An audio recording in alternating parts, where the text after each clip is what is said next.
حبايب قلبنا هنيهو، عاملين ايه؟ يا رب كلكم تكونوا بخير، وحشتوني جدا جدا جدا. تعالي بقى عشان الفيديو بتاع النهارده اكيد خلاص عرفتي من العنوان بتاع الفيديو. يلا بينا نجرب وندخل في الموضوع على طول. ايه بقى جو العدسه اللي قلبه الدنيا دي؟ ايه بقى جو العدسه اللي كل الناس عايزاها وكل الناس بتتكلم عنها وكل الناس بتبعت لي تقول لي جربيها وكل عرايسي عايزين يلبسوها؟ ايه يا جماعه العدسه اللي طالعه جديده اللي هحط لكم صورتها هنا وهنا وهنا وهنا وكل الناس عايزه تجربها الفتره دي؟ عايزه اقول لكم ان انا جبت العدسه بقى بنات خالتي. نشوف قصه العدسه اللي عامله ضجه وعامله موال كبير جدا الفتره اللي فاتت وكل الناس بتتكلم عليها وكل الناس بتسال عليها، والعدسات الجديده. قصه العدسه دي اقول لكم اول ما نزلت كانت ايه وكانت بكام ودلوقتي وصلت لكام وكمان انا جبتها منين. العدسه دي اول ما نزلت انتشرت جدا جدا جدا وانتشرت بسرعه، لان انتوا عارفين احنا بنجري ورا الحاجه بمجرد ما بنشوفها في ايد الناس، فطبعه بيحب يجرب كل حاجه جديده نزلت. العدسه دي اول ما نزلت نازله من براند اسمها اوربن لاير، مش عارفه بنطق اسم البراند صح ولا لا، بس انا عارفه البراند كويس. فكانت منزله العدسه دي، ما كانتش منزله منها غير ثانويه فقط. العدسه الثانويه منهم كانت اول ما نزلت كانت عامله 1000 جنيه وكلنا سالنا عليها ولقيناها ب 1000 جنيه فمحدش جابها. بعد فتره العدسه نزلت ب 700 جنيه وطبعا معظم البنات برضو سالوا عليها ومحدش جابها. وبما اني ميك اب ارتست اتطلبت مني كتير جدا من بنات وعرايس كتير جدا بحيث ان هي تتحط على الباكج من كتر ما كانت حرفيا العدسه حلوه جدا في العين، فكان معظم العرايس بتطلبها وكانوا طالبين العدسه دي لغايه ما طلع منها الشهريه من البراند بتاعت اوربن لاير اللي بقول لكم عليها. الشهريه بتاعتها كانت عامله 300 جنيه ومؤخرا كمان طلعت من براند تانية اسمها نانا لينسز تقريبا ب 130 جنيه. وبقى انا جبتها ازاي؟ انا سالت عليها اكتر من مره بصراحه لما كانت ب 1000 جنيه وكنت عايزه اجيب الكوليكشن كامل، فحسيت ان هو هيبقى كتير قوي ان احنا نجرب، خصوصا ان في ناس قالت حلوه جدا وفي ناس قالت وحشه جدا. اقول لكم كمان ان دي واحده صاحبتي اللي جابتها لي، فيلا بينا نجرب العدسه اللي عامله ضجه مهوله وقلب الدنيا. خليني بس اقول لكم الفرق بينها وبين العدسه الثانيه. العدسه الثانيه انا بالفعل جربتها في عينيا ومكونه رايي فيها، اللي هي اسمها سيري جرين من عند اوربن لاير، فدي البديل الارخص ليها. فتعالي دلوقتي اقول لك دي كمان فيها ايه واقول لك الاختلاف بين دي وبين العدسه الثانيه ايه. العدسه الثانيه بالفعل معايا وانا لبستها اكتر من مره ومكونه رايي فيها من حيث الرؤيه، من حيث وضعها في العين، من حيث كل حاجه. دلوقتي اقارن معاكم السيري جرين اللي كانت طالعه في الاول كمان بالنانا لينسز، حاجه مكتوب عليها اللون اللي هو اسمه سباك جرين، الثانيه اسمها سيري جرين. دي بتتباع على اساس ان هي سيري جرين. عايزه اقول لكم انا طلبت من واحده صاحبتي تجيبها لي، جابتها لي على اساس ان هي سيري جرين وسيري بلو وسيري جراي، يعني واخده نفس الاسم بتاع الثانيه، بس احنا لو بصينا هنا في الاسم لا هي اسمها سباك جرين.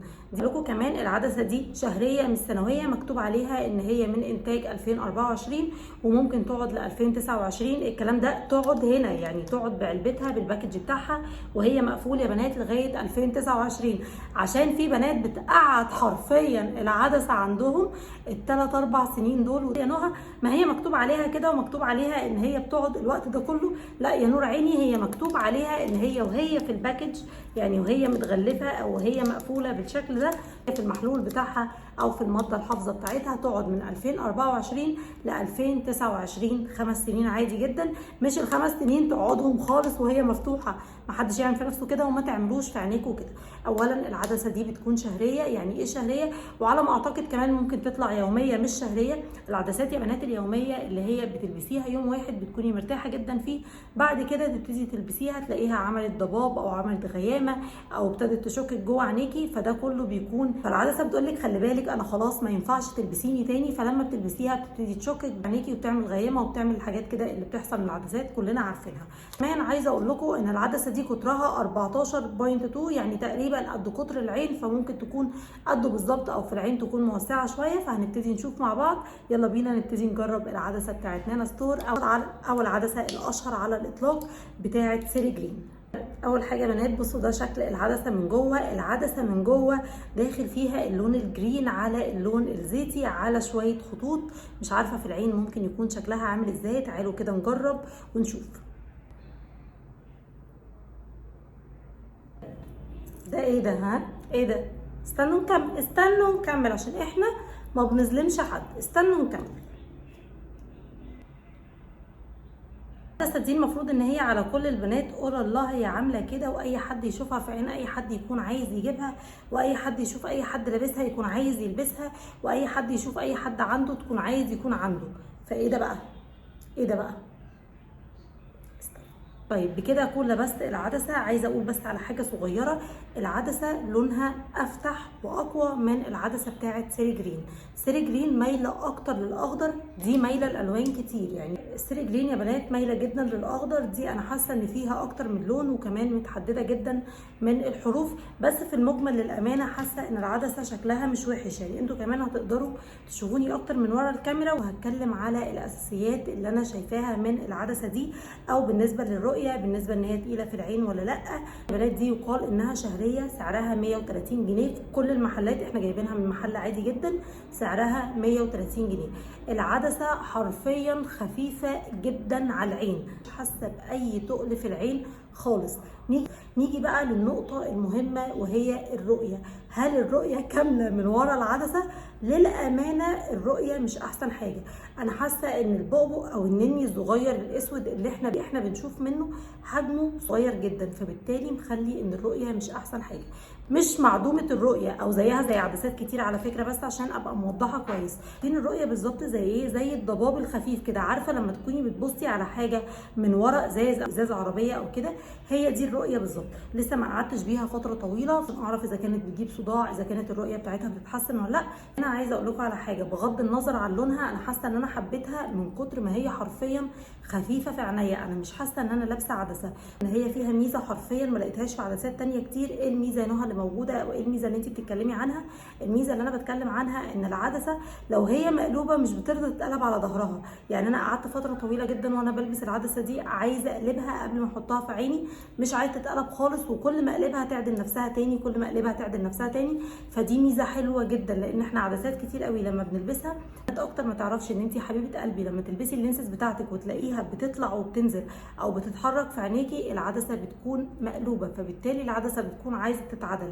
هنا بقى ما فيش الاوبشن ده، لان هي ما بترضاش تقلب. يعني هي بتكون معدوله، بحاول ان انا اقلبها او انا فاكره ان هي مقلوبه فبحاول ان انا اعدلها، ما بترضاش خالص وبترجع لنفس الكيرف بتاعها او شكلها الطبيعي، عشان لما تلبسيها ما تبتديش تتحرك معاكي او تطلع وتنزل. في المجمل التوتال بتاع العدسه ان هي خفيفه جدا جدا في العين، مش حاسه بيها بغض النظر عن اللون، مش عاجبني عليا بصراحه. مش حاسه ان الدرجه دي ممكن تكون مناسبه. صحابي الدرجه الجراي كانت خطيره خطيره خطيره، غير الدرجه الجرين ما حسيتهاش او ما لقيتش عليا انا بالتحديد، بس هي فاقعه جدا وقويه جدا، خصوصا ان انا لون عينيا بنات اسود غامق. حضرتك لو عينيكي اصلا فاتحه هتنور معاكي اكتر وهتكون افتح من كده، لان انا لون عيني غامق جدا، وزي ما انت شايفه لان انا لون عيني غامق جدا اهو زي ما انت شايفه. فالعدسه مفتحه الدرجه جدا لان العدسه لونها قوي، بس ما تتخدعيش فيها ويكون الريفيو كامل معاكي. لو انت حبيبه قلبي لون عينك فاتح هتكون فاقعه قوي، لو انت لون عينك غامق هتكون بالشكل اللي انت شايفاه، ظاهره وباينه وقويه. دي بقى الاحساسها جوه العين زي ما قلت لك، خفيفه جدا على العين، مش بتحسي بيها. الرؤيه بتاعتها مش معدومه، لا انت بتشوفي مثلا بنسبه 90% اللي هو فيه ضباب خفيف قوي جدا، مش مانعه الرؤيه او حاجبه الرؤيه عنك. بس في المجمل العدسه على سعرها لطيفه جدا. العدسه دي زي ما قلت لك جايبينها من محل عادي جدا، سعرها 130 جنيه. البراند بتاعتها اسمها نانا لينسز. الدرجه دي بيقال في المحلات ان هي سيري جرين، لا هي مش سيري جرين، هي اسمها سباك جرين. حبيبه قلبي ده يكون الريفيو بتاعت العدسه، وهقعد بيها وقت طويل، واكيد هطلع اعمل لكم ابديت واقول لكم العدسه. ولو انت مش عندي على الانستجرام هتلاقيني بنزل كل التفاصيل عندي الانستجرام، هسيب لك لينك الانستجرام بتاعي تحت في الديسكربشن بوكس. ويلا بينا يا بنات خالتي نبقى اصحاب. وبس كده، اشوفكم على خير فيديو جديد او ميك اب لوك جديد ان شاء الله.